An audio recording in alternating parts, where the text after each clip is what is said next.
polisi mendapat sebuah kasus misterius. Sekelompok perampok mencuri berlian senilai lebih dari 100 miliar dong. Kemudian, mereka naik motor dari gedung setinggi 100 meter, merusak jendela, dan meloncat keluar. Ketika mereka turun ke tempat yang lebih rendah, mereka mulai terjun payung, menebar semua berlian yang mereka curi di seluruh lingkungan miskin di daerah itu. FBI benar-benar tidak mengerti. Mereka tidak peduli dengan risiko besar seperti itu, hanya untuk mencuri dari orang kaya dan memberikannya kepada orang miskin, sementara mereka masih tidak memiliki petunjuk apapun.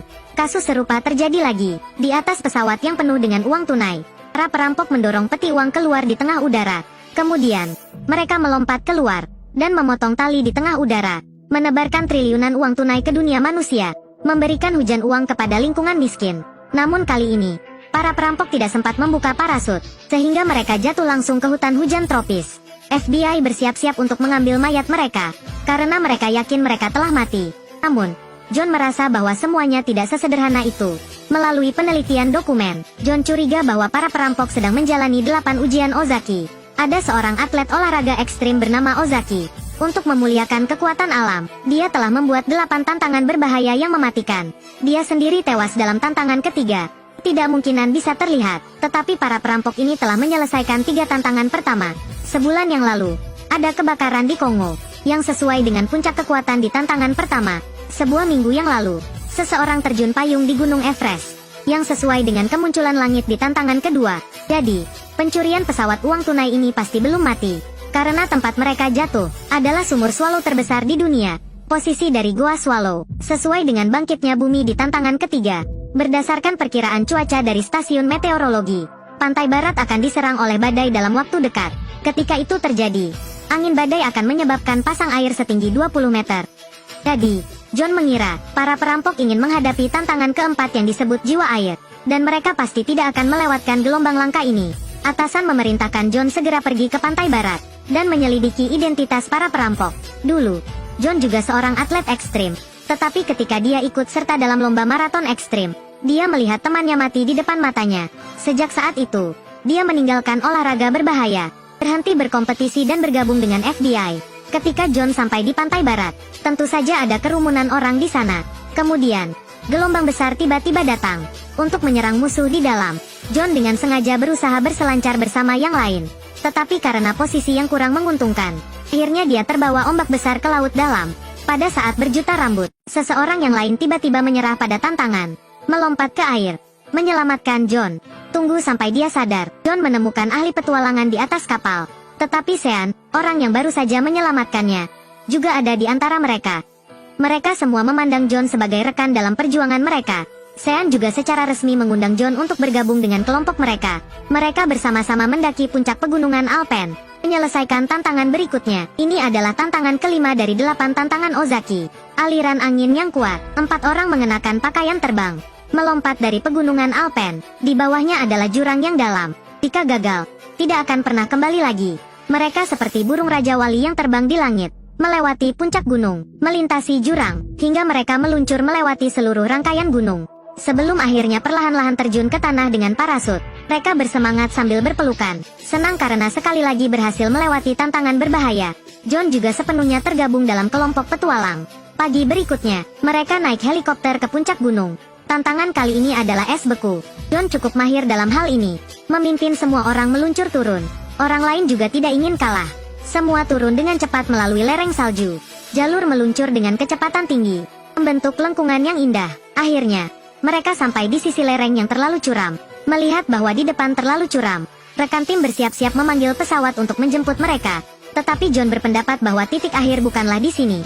Jadi dia kembali memimpin lompatan. Sean tertawa, memandang 2 rekan yang lain.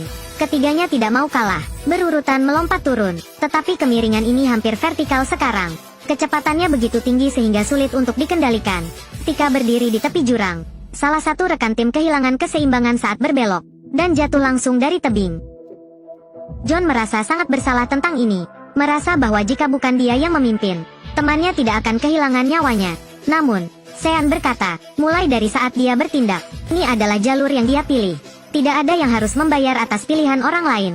Mereka menemukan jasad rekannya, dan membawanya kembali ke markas dan membakarnya. Malam itu, markas mengadakan pertemuan. John tidak pernah melupakan identitasnya. Setelah mendengar informasi dari pihak lain, dia tahu, dua perampokan yang terjadi jelas dilakukan oleh orang-orang Sean.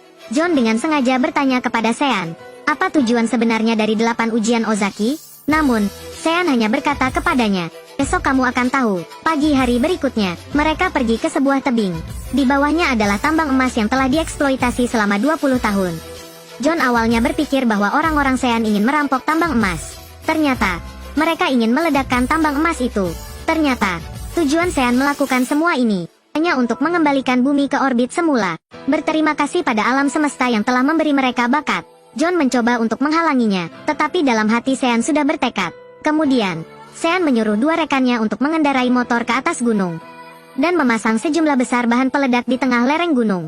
Tetapi dia malah mengendarai mobil mengejar mereka, menabrak semua mobil pengejaran yang diikuti oleh pengawal turun dari tebing.